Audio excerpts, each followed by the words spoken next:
Amy. I'm Laura. And we are Two Paper Girls.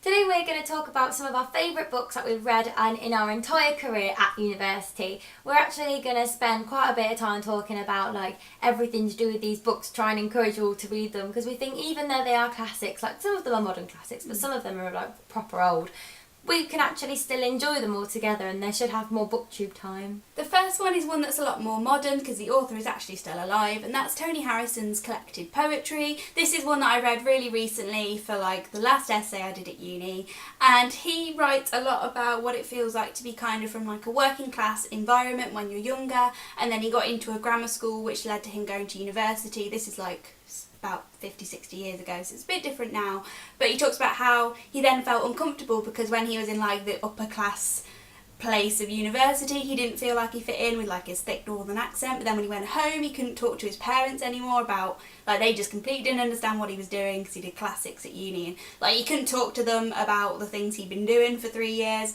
So it's about that kind of difference between class and north and south, and it's just really good poetry. It's really readable. Some ones to get you started are V, so it's just V dot, it's the title, and there's a reading of that on YouTube which is really good because it helps you kind of read it in a good way, because he does all the voices and stuff, and that's about him going to a graveyard to visit his parents, and he meets some skinhead type character, and they're kind of arguing about the point of poetry and stuff, so that one's really good. Also Them and Us, you might have heard of or done in school because that one's really famous, and again it's talking a lot about the difference, how in school you're taught standard English and how you talking properly will get you a job and all that sort of thing, so it's the difference between accents, and I thought it was really interesting. So if you look up YouTube, there's a lot of readings which really helps with getting your head around the poetry, but just this whole collection is really readable, and I'm sure there's something in here for everyone. The next one that I want to talk about is Hedda Gabler by Henrik Isbun. You probably know Henrik Isbun through The Doll's House because this play is a lot more famous than Hedda, but me and Laura both adore this play. It's so amazing. Went to see it recently at the cinema because they broadcasted it live from the National Theatre, which was absolutely incredible. And basically the whole plot is about this upper class woman called Hedda Gabler, and she's almost royalty. She's the daughter of a captain or a chief, or she's got a lot of money, but she settles for this guy called Tesman, and he's very, very middle class, and it really hurts her to do this, and it's a real task to figure out why. But anyway, it hints that she's pregnant and she doesn't want to be because she's proper tied down into this middle class world now, and it's just trying to see how her mental capacity is trying to take all of this pressure and how much she just hates her life. But she's so witty and also just bitter and sarcastic. She's just the most complex character. She's been compared to female Hamlet. It's a really hard play to describe because the plot is kind of non-existent. They've got the big plot line about Tesman having this manuscript because he's a scholar, but then his enemy comes back to town, and then that's all going on, but then the main focus is on Hedda's kind of perspective and how she sees all of it, and it's all very trivial to her, so the audience sees it as trivial. But honestly, if you want a complex badass female character, I'd definitely go watch Hedda. And speaking of watching plays, if you're not into reading them, I've got to mention Shakespeare because I'm such a Shakespeare fangirl. I love most plays I've read, but I read Richard III this year and I loved it so much more than I thought I would, because I never thought I'd really care much about the history plays because I don't really like history. It's all these old kings and queens are quite hard to get your head around, but again, Richard III is a really accessible one if you want to get into Shakespeare, because there's a 90-minute film with Ian McKellen that condenses all the main points down, and it's got a modern setting and it's really watchable. They even changed the language so it's easier to understand. So that's 90 minutes and I'm sure you will enjoy it. I can't think of anyone that would not enjoy that film because it's just got something for everyone and it's really good, and obviously Ian McKellen is great. But there's also been the Hollow Crown version with Benedict Cumberbatch, which is more of a historical setting, and that's also really good, and it's Benedict Cumberbatch, and that's a little bit more traditional feeling, but that's also just really good. And Richard III, if you don't know, is some villainous king from the past, and the whole play is just about how he's risen to power and eventually become king, but then he's so scared of losing his kingship that he's just killing family members left, right and centre so that they don't have claim to the throne.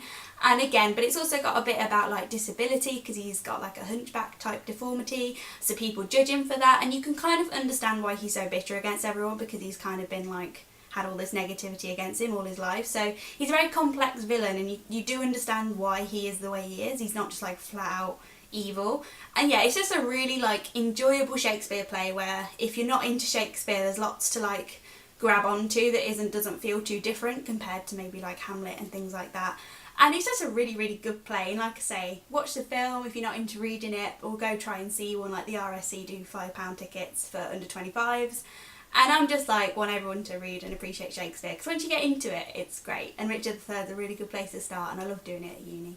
And the last book that we want to mention, we both really enjoyed and read it really recently, is Sons and Lovers by D.H. Lawrence. This book follows mainly a family called the Morells. I literally wrote my essay on this. Called the Morells, and it's all centred mainly around Paul, who is the second youngest boy in the Morel family, and he grows up with his mum and dad. His dad works down the pit. He's like a bit of an alcoholic, just very like Nottinghamshire, like thick accent, like comfortable with his like working class status.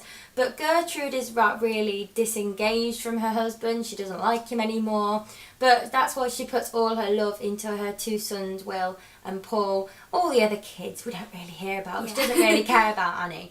But then Will goes off to London and she's heartbroken, and her and Paul develop this really weird, close relationship, and Paul kind of takes on the role of her husband as Mr. Morel kind of gets more disenfranchised with the family. And it's all about Paul coping with his mum's love, but also at the same time trying to actually become a man himself. He's trying to go out with like Miriam, and then there's this other girl called Clara who's like was engaged or married, but she's a lot older than him. And this book is just like a soap opera, but not as dramatic. Like, it's definitely got a lot of drama in, and it's really difficult to read in parts, but it's got that same kind of family, like community vibe, because they all grow up in like this place called the Bottoms, and it's like got a really working class feel to it.